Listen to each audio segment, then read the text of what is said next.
ಸೊಗಸಿದೆ ಸೊಬಗಿದೆ ಸೊಗಸಿದೆ ಸೊಬಗಿದೆ.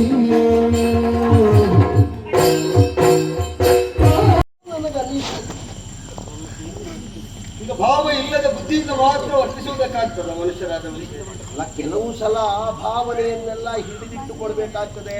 ಅನೇಕನಿಗೆ ಸಂಬಂಧಿಸಿ ಹೇಳಿದ್ದಲ್ಲ, ಲೋಕ ಸಾಮಾನ್ಯರ ವ್ಯವಹಾರ ಅಲ್ಲ, ಕೆಲವರಿಗೆ ಭಾವದ ಸಂತಾನ ಇರುವುದಿಲ್ಲ, ಅದು ಏನು ಮಾಡ್ಲಿಕ್ಕೆ ಆಗುವುದಿಲ್ಲ.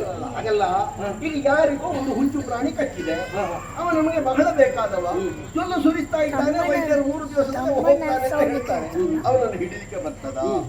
ಆಗ ಭಾವನೆ ಮುಖ್ಯ ಅಲ್ಲ, ಬುದ್ಧಿ ಮುಖ್ಯ ಅಲ್ವಾ ಹೇಳಿದ್ದು ನಾನು.